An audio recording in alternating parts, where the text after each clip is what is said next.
Y1 Hockey were kind enough to send me several of their sticks to review back in late September. Since then, I have spent several weeks using each stick, while the UK was still allowed to be outside and playing hockey. From then on, I really struggled to get any pitch time to capture the footage to use. I ended up filming for 2 nights in a row right before the UK went back into lockdown. I decided to hold off on the release of these reviews until there was an end date to the UK lockdown and we could get back out and play hockey. Which brings me to now. Now, I should stress that all of the sticks that Y1 have sent me are demonstration sticks, so they have been used, they're not new out of the package, so some of them may have deteriorated slightly if they are the more popular model. All the balance points and weights of the stick that I reviewed from Y1 were calculated after the addition of a Boss F Hockey Pro grip. With all that said, I'll give you my honest opinion of these sticks that I've been sent by Y1. The final stick I was sent from Y1 Hockey was the LBX. Now this features the Swedish X carbon technology, the shaved head, the recursive toe design, the Y1 dynamic bow specifically designed for drag flickers, the Y1 hot edge to improve tomahawk striking, and the same bristled extended high control area as on the other sticks. The LBX that I was sent from Y1 weighed in at 547 grams and had a balance point at 41.5 centimeters from the head of the stick.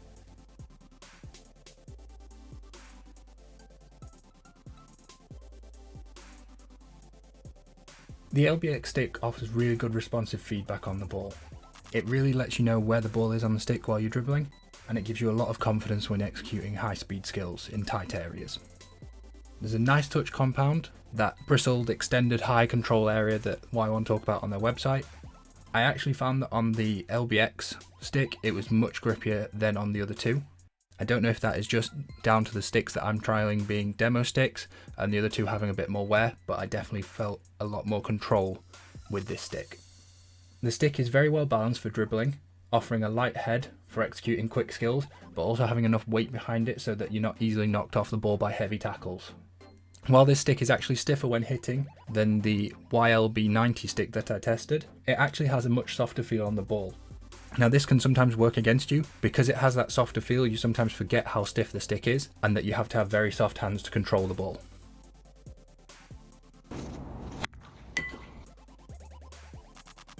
The LBX offers really good power transfer when hitting the ball.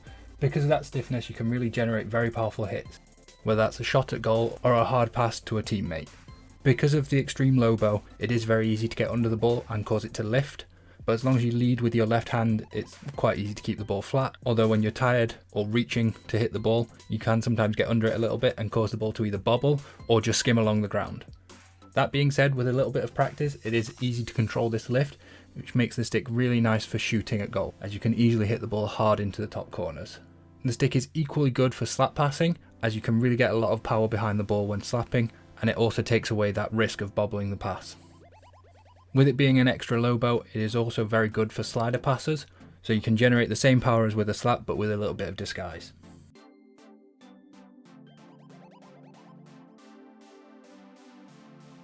The LBX has a great square reverse edge. It has a really nice balance between thickness that will give you control when you're hitting on reverse to keep the ball flat, but also it's thin enough that it gives you an ease when you want to lift the ball when you're shooting at goal. The hot edge technology really offers good power transfer when you're hitting tomahawks. You can get a lot of power behind the ball, and combined with that great balance on the reverse edge, it gives you a lot of control of where you're putting the ball. If you want to shoot high into the goal, it's easy to get under the ball and lift it into those top corners, but if you want to fire a hard pass across the goal line for a deflection, it's equally easy to do that. I did find that I think the marking for the hot edge technology is a little out of place, as I found the sweet spot on tomahawk hits to be just at the top edge of the marked area, closest to the handle. So I actually think Y1 need to move that marking a little bit higher up the stick. But as long as you connect with the sweet spot, you can get some phenomenal power on your reverse stick strikes.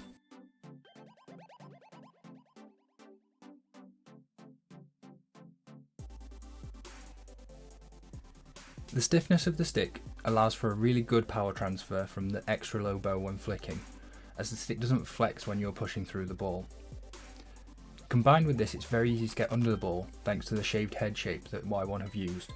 This allows for good speed on any lift, whether that's a 3D skill or firing off a quick shot at goal.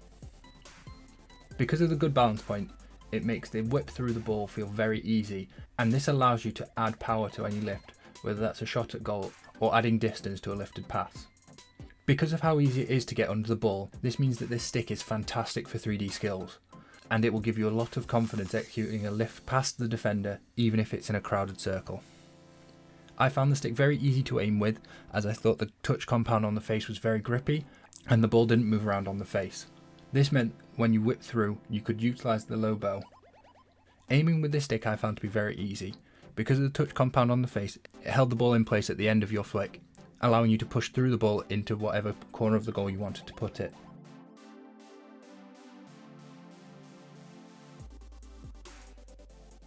This stick features a shaved head shape, an extra low bow and a high balance point, so it was great for overhead passing. Much like with flicking, you could utilise the extreme low bow to add whip by rolling the ball up into the bow and then whipping it back down the shaft to add power. The ball would again hold up slightly on the head of the stick, potentially losing a small amount of power because of the loss of speed, but becoming much more controllable, allowing for accurate overhead passes over longer distances. With this stick you can easily throw an accurate pass to a teammate 50 yards away, dropping it right onto the end of their stick or into their path to run onto.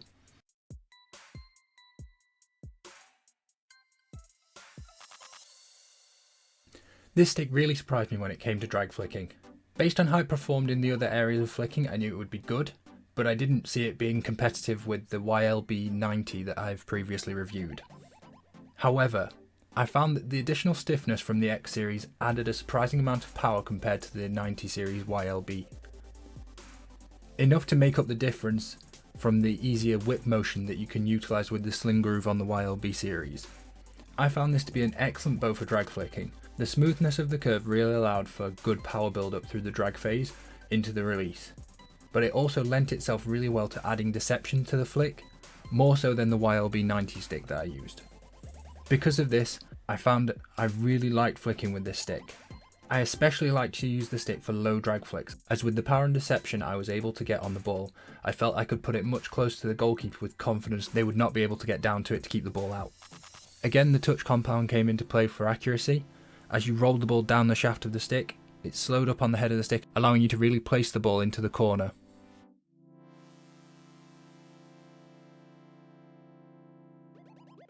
This is by far my favourite of the 3 Y1 sticks that I have reviewed. If you'd have asked me going into the reviews, I would have been sure that I would have picked the YLB90 from the 3, as I tend to gravitate towards grooved, extreme low bow sticks. But the balance of power and usability of the LBX has really grown on me throughout the review period. I think that this is my favourite non-groove low bow stick that I have ever reviewed. This stick has excellent power, really good control and feel on the ball, and a really good reverse edge for hitting tomahawks, but was an absolute show stealer when it comes to flicking and overhead passing. If you are in the market for an extreme low bow stick without a groove, I would strongly suggest that you look up this stick.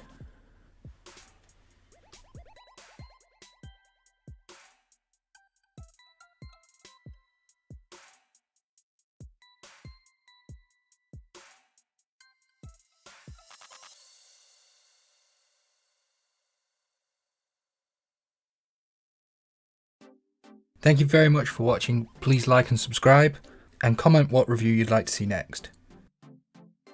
If you enjoy these reviews and want to see extra content, as well as get access to exclusive giveaways and discount on any Boss F Hockey merchandise, please support me on Patreon.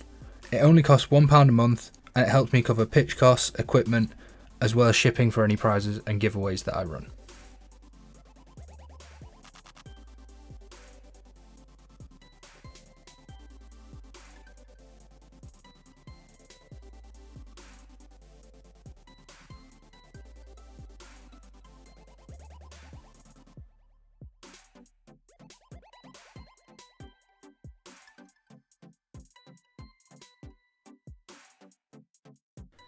Okay, if you've made it this far into the video, we're going to do a giveaway.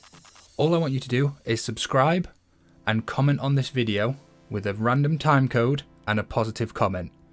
For example, 1 minute 36, amazing finish. I'll pick one of them at random and I'll contact you via YouTube, so make sure you are subscribed.